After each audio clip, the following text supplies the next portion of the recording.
Señor rector, querido doctor Mariano Grondona, muy distinguidas autoridades de la universidad, muy distinguidos amigas y amigos. Para mí es un gran honor recibir este doctorado honoris causa de la Universidad Argentina de la Empresa, que sus 50 años ya se puede decir que es una institución de muy larga y muy fructífera trayectoria al servicio de la enseñanza, de la economía y del bienestar de la sociedad argentina. Enhorabuena por ello. Esta es una institución de referencia que sin duda trabaja y trabaja bien para ampliar los horizontes profesionales de quienes llenan sus aulas, para proporcionarles una educación de primer nivel en un mundo que ya no admite menos que eso. Me siento, por lo tanto, realmente honrado y agradecido por recibir esta distinción, por la celebración de este acto de investidura y por la invitación que he recibido para dirigirme a esta universidad durante unos minutos. Sinceramente, muchas gracias por todo ello. En un acto tan importante como este, que hoy nos reúne, suele esperarse que quien hace uso de la palabra como nuevo doctor imparta una lección magistral. Y es una expectativa razonable. Cuando a alguien se le distingue con un doctorado honoris causa, es normal pensar que tenga algo relevante que expresar. Sin embargo, debo decir que mi intención no es la de impartir una lección magistral, aunque eso no significa que no aspire a decir algunas cosas relevantes. Como todos ustedes saben, yo soy un político,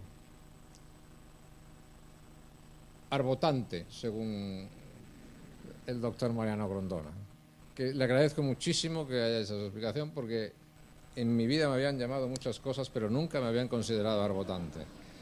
Y estoy convencido que el talento y la ingeniosidad y la capacidad del doctor Mariano Grondona pues va a ser para mí extraordinariamente beneficiosa.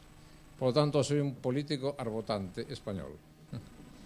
Y precisamente por eso prefiero aprovechar esta oportunidad tan especial que se me brinda, no para impartir una lección, sino para compartir una experiencia, y mucho más en este ámbito de la Universidad Argentina de la Empresa. Yo creo que las relaciones entre los países y también entre las personas se fortalecen cuando evitamos la tentación de aleccionarnos y cuando ponemos en común experiencias que nos enriquecen y que nos ayudan. Y a lo largo de mi vida política, que puedo decir que ya es bastante extensa, he aprendido algunas cosas. Y una de ellas es que nunca hay exactamente dos situaciones iguales, o que no hay nunca dos situaciones exactamente iguales. Nunca hay dos países iguales, ni dos problemas iguales, ni siquiera dos políticos iguales. Los países son muy distintos y no se puede pretender gobernarlos a todos aplicando siempre una misma receta. Incluso la idea misma de receta creo que es de muy escasa utilidad en los asuntos políticos serios. Hay que conocer la historia, hay que conocer la cultura política, hay que conocer el fondo espiritual sobre el que tiene lugar la política de cada día para poder elegir bien en cada caso. Y hay que ser prudentes. Las lecciones, más que recibirlas de otro, hay que saber extraerlas por uno mismo. Extraerlas de las experiencias relevantes para adaptarlas a lo que se necesita en cada caso. No se trata de renunciar a comunicarnos y aprender a unos de otros. Se trata precisamente de hacer posible ese aprendizaje asumiendo que tiene sus propios cauces y sus propias reglas, especialmente cuando hablamos de política. En consecuencia, mi intención en los próximos minutos es exponer una parte de mi experiencia política, con la idea de que sirva de ayuda a quien quiera extraer sus propias lecciones, su propio aprendizaje.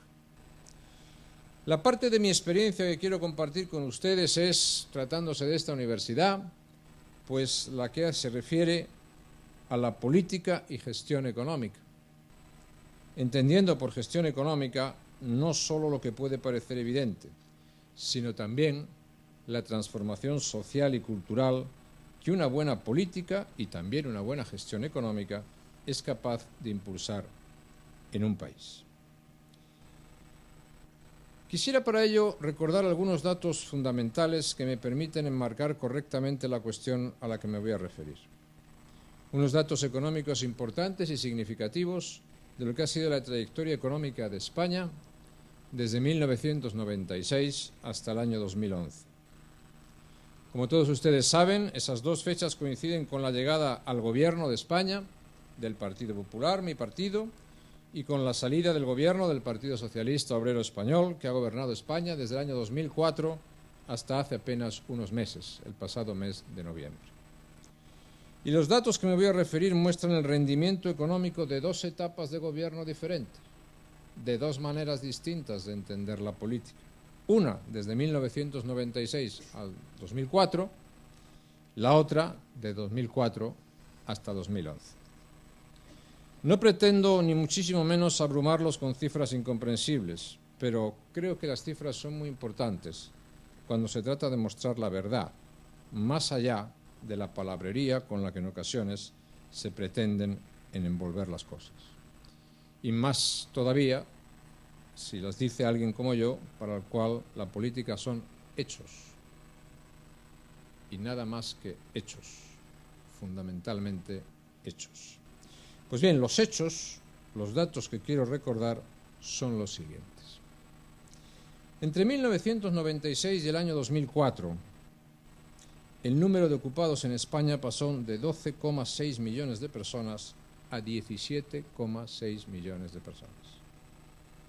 La tasa de paro pasó del 22,8% de la población activa al 11% de la población activa. Los asalariados con empleo indefinido crecieron un 58%, el mismo porcentaje en el que creció el número de mujeres ocupadas. Y el número de jornadas perdidas por huelgas se redujo exactamente a la mitad. Partiendo de un déficit público del 6,6%, se logró el equilibrio presupuestario. El peso del gasto social en los presupuestos del Estado creció en 5 puntos. La recaudación por el impuesto sobre la renta de las personas físicas creció un 50%.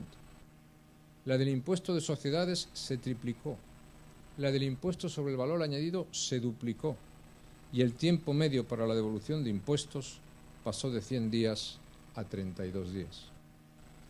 Se suprimió el impuesto de actividades económicas. El tipo máximo del impuesto de la renta de las personas físicas pasó del 56% al 45% y se simplificó la tarifa al pasar de 18 tramos a 5. La reforma fiscal que se hizo en 1999 aumentó la renta neta de las familias en un 3,5% y la que se realizó en 2003 la aumentó en un 1,7% más.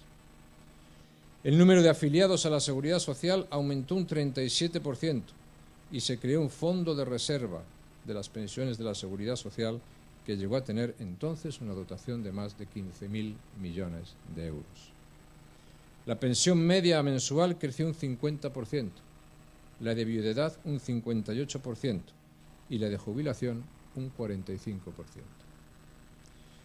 En esos mismos años, la riqueza nacional, el Producto Interno Bruto per cápita, creció un 64%, lo que supuso una convergencia real de 10 puntos con nuestros socios de la Unión Europea.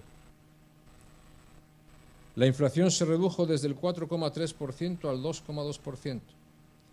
La deuda pública sobre el Producto Interno Bruto se redujo en 12 puntos. La riqueza total neta de las familias se duplicó y el tipo de interés de las hipotecas pasó del 11,5% al 3,3%. El gasto sanitario medio por persona cubierta creció un 79%. Se abrieron 1.182 nuevos centros de salud, lo que significó un 70% de los ya existentes. El gasto público en educación aumentó en un 64%. El gasto público por alumno en un 85%. Las cuantías de las becas y las ayudas al estudio en un 64%. El número de becarios del Ministerio de Educación en un 52% y el de profesores de la enseñanza pública universitaria en un 30%. Los kilómetros de ferrocarril de alta velocidad pasaron de 476 a 1.233. Aumentó en 2.500 kilómetros la red de carreteras de alta capacidad y el tráfico aéreo en número total de pasajeros aumentó un 62,5%. Se duplicó en gasto de investigación y desarrollo, aumentó en un 58% el número de investigadores y se quintuplicó el número de parques científicos y tecnológicos. El número de hogares con ordenador personal pasó de 2 millones a más de 7 millones. Menos de 100.000 hogares tenían acceso a Internet en 1996 y en 2004 eran ya más de 4,5 millones. Finalmente, para no cansarles, el número de personas del exterior, el número de extranjeros que visitaron España aumentó en más de 17 millones.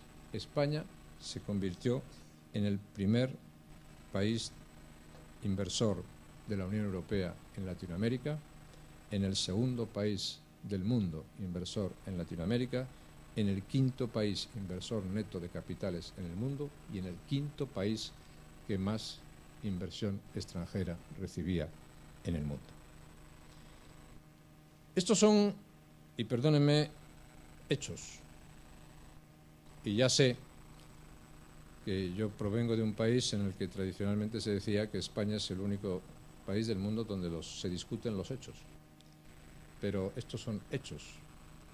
Y todos estos hechos es lo que permitió que España fuera uno de los países fundadores del euro, de la moneda única europea, apenas unos años después de que todo el mundo lo diera por imposible. Y eso es también lo que hizo posible, por ejemplo, que la prima de riesgo española, la prima de riesgo de la deuda pública española, por comparación con la alemana, que es con la que se compara, no solo llegara a ser 0 puntos básicos, sino que en algún momento llegara a ser negativa. Es decir, la deuda pública española llegó a estar mejor considerada por los mercados que la deuda alemana. Es decir, España era un país que producía más confianza que Alemania en términos de sus finanzas públicas. Señalaba hace unos minutos que yo quería exponer mi experiencia.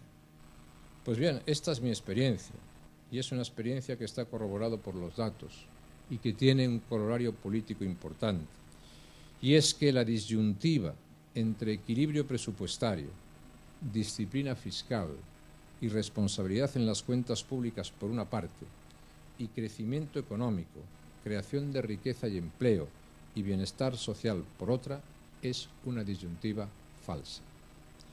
Mi experiencia es que el control del gasto público no solo no limita la capacidad de crecimiento de las sociedades, sino que la estimula, porque eso permite liberar todo el potencial de crecimiento, todo el talento y todas las capacidades de una sociedad que en ocasiones quedan retenidas e incluso ahogadas por un peso excesivo de la actividad pública.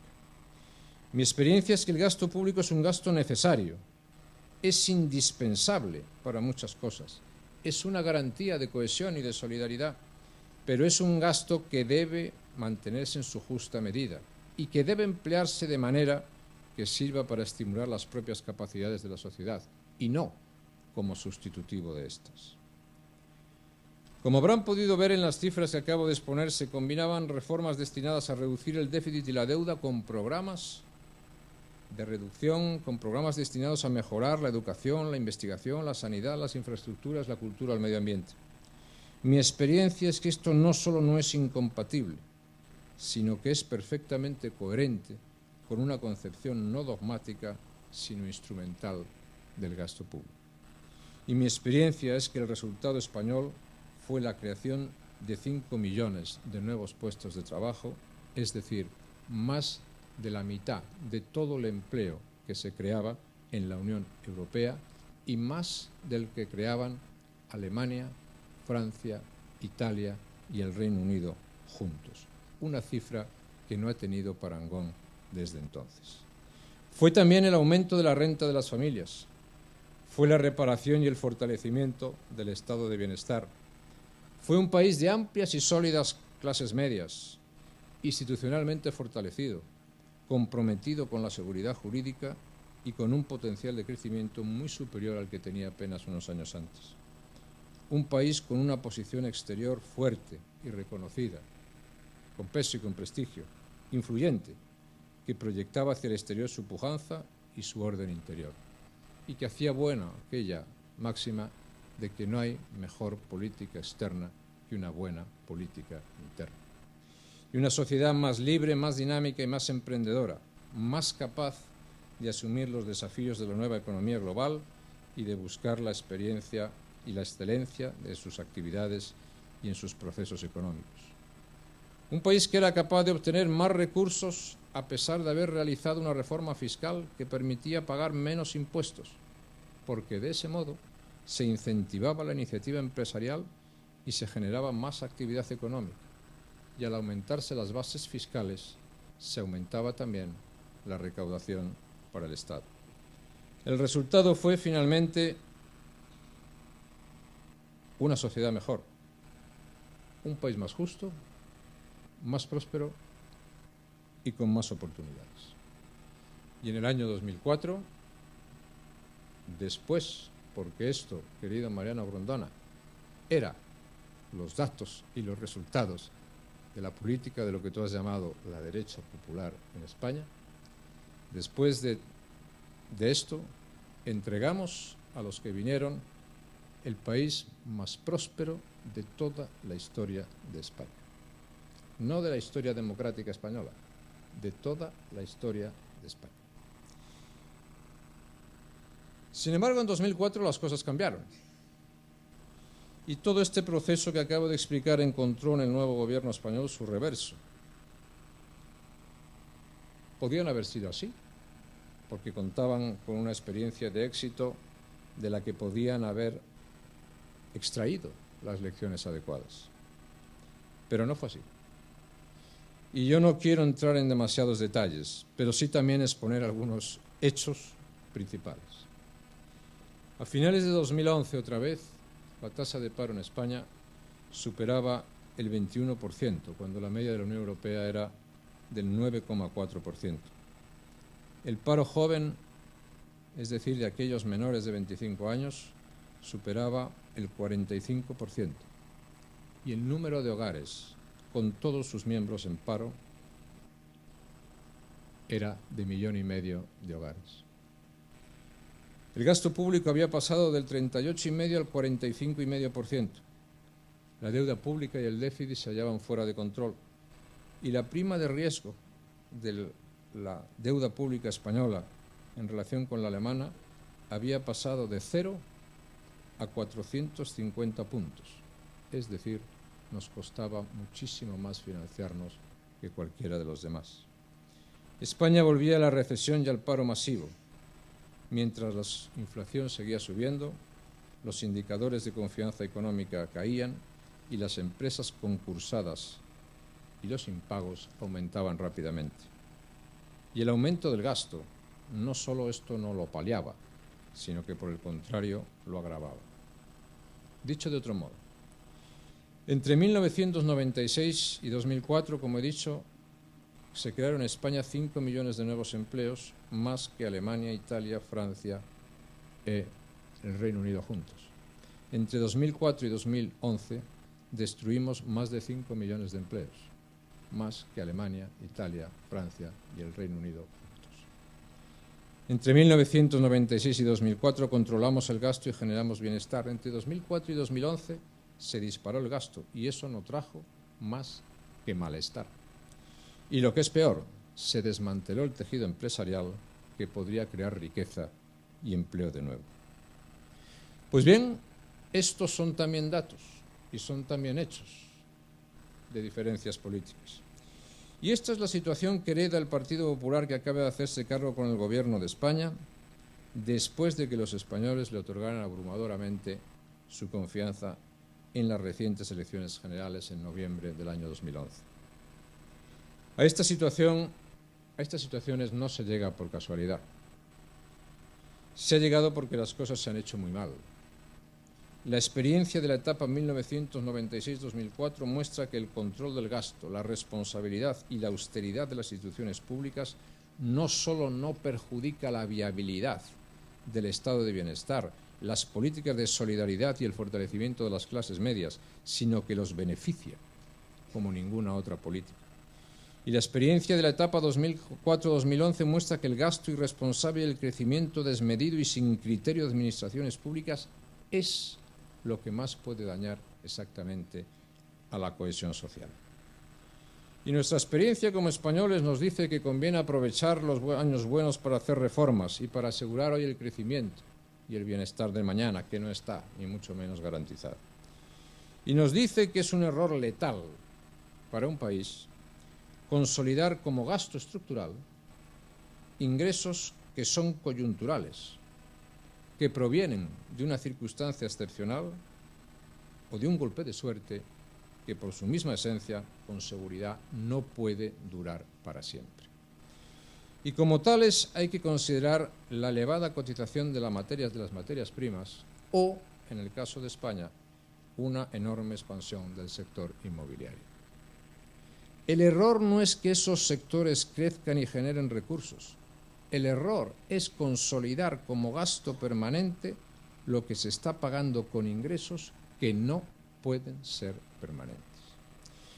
Y los ingresos transitorios rinden su máximo beneficio social cuando sirven para poner las bases de un crecimiento permanente.